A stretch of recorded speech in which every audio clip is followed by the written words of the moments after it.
bojone terima tua. Ning apa-apa ngger kekarepane keturutan ya neng ae. Kepriwe sih? Jajali nyong bojone dadi bojo ndukun. Nyong wis mandan terampil angger nang pasar. Ya seneng bae lah. Angger bali duit 300 ya isi foto. Mangane nyong tekan nang pasar ora tau bayar angger nunggang dokar. Nyong angger nunggang dokar padu karo kusire nyong. Kula kon bayar sampean mbek melu nunggang rasakna kepenak ora bayar. Dan nyong angger diundang ya mlaku bae nyong lah. Pada dene ngerasa kena kepenak kusire be melu nunggang ora bayar kok kon nyong bayar. Ning ki nyong abot temen banene gawane lah. Ana beras ana lang anak kaset. Tuku kobis nyong ya milih sing ijo-ijo sing mandan tua. Sing kira-kira murah, sing lanang ora pati doyan. Ya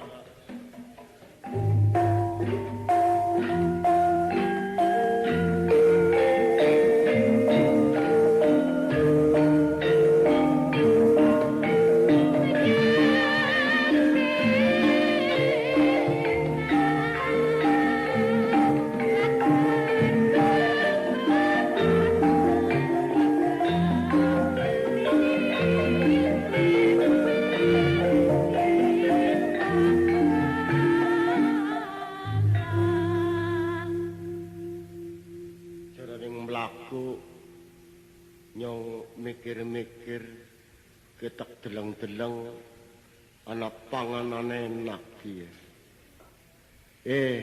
Kian ana wong liwat mandan melek. Ki wong endi ya ning sayang rambutnya kok cendek ki. Apa rambut kobaran apa rambutmu jadi keriting. Nek tek deleng tak kayane rambut debrongos ki rambut. Ya ora apa-apa ya lumayan. Ya rambut-rambut debrongos ning kayane ya lumayan iki. Kinas, lajeng liwat. Mungkin dah. Niki ampun metenteng nang dalan. Ki dalane wong akeh kaya dalane dewek lho. Nyong pancen dadi lalu lintas kok. Lalu lintas kaya kuwe, lalu lintas tuli biasane nganggo-anggone nggih nika nganggo sing putih-putih, sing polete putih. Nika tadi mapak kendaraan nyong mapak wong. Malah sekang kadoan ujarku sampean belo bebedan. Jenenge sampean nginan karo nyong. Dening mboten nginan wong sampean teka-teka metenteng ana wong arep liwat karo Udi. Wong gagara lumrah mung ora dipakai toko. Gagat tuli ujare dhewek. Lah nyong mlayu li kebat. Nggih pun Mas sampun ganggu nggih, kula jeng liwat nggih, jeng bali. Mungkin nyong arep takon. Arep takon. Arep takon. Takon kali kula napa? Nggih. Gelis takon niki selekar bali kok. Wong arep ditakoni kok keblaten. Apa? Nggih. Ora kanthi temenmu wong kepengin ditakoni buku kaya wong keblek ngapa. Kula pun suwe li pasar arep-arep. Nyong takon kali sampean. Sampean wong ayu gawean pundi? Kula gawean Jepang. Engane sing melong-melong. Sampeyan li takon nyelek kutak. Lho gedeng nyelek kutak. Lho mesti ngertakon gawean pundi tekan Rama biyunge nyong. Lah jenenge Rama biyunge nggone pundi sampean? Kula ngriku Malagati. Loh, ana desa-desa Nalagati. Kowe anake sinten sih? Kula anak jeneng teliti temen takon anake mbarang. Jenenge wong-wong urip niku takon. Anake Wirya lah sampean. Mun nggih jeng liwat. Mungkin Wirya sing dengklang nika nggih. Wah sampean dah. Niki ajeng takon sing beres-beresan. Jenenge wong-wong takon iki lho sampean ampun mecucu mawon. Nggih pun takon, wong kula be gelem ditakoni. Sampeyan bojo napa dereng? Ih, sampean takonku terus tekan bojo. Nggih, jenenge takon bersih niku. Nggih pun.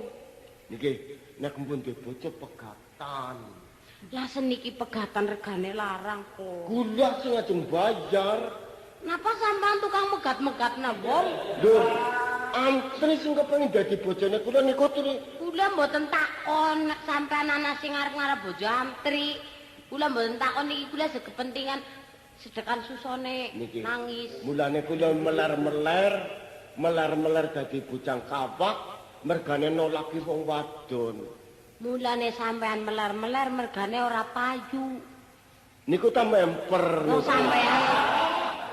sampean kuwi ora payu wong ora bagus.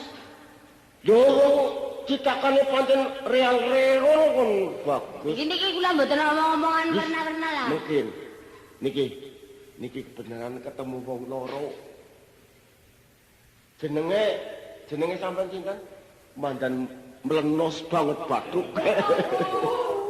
Sampean takon jeneng kula? Jenenge Apa ana wong kelangan jeneng? ya wong takon kok ndarani nyong goleki jeneng apa? Kula jenenge Sulia. Oh, Apik nggih. Apik banget. Jenenge angger dirasakna mandan gemremet kok. Kula krungu sing jenenge Sudia pun kondang. Jare sing kondang Sudia sing untune gingsul iku wae. Nyatane mboten niki kok. Oh, jajal sih ditelateni suwe-suwe ngrejekeni lho. Jare umahe lorong pasar larangan. Saben esuk nang tongkrong nang pasar. Tongkrong teng pasar kula magang dagangan kok. Oh. Sing mesti nggih wong magang dagangan iki duit akeh ora kaya sampean magangi wong lihat. Ngali lah sampean teka-teka saru. Lah, Ngomongnya werna-werna. meko dingin lho. Wong nyong Ora sir-sir aku.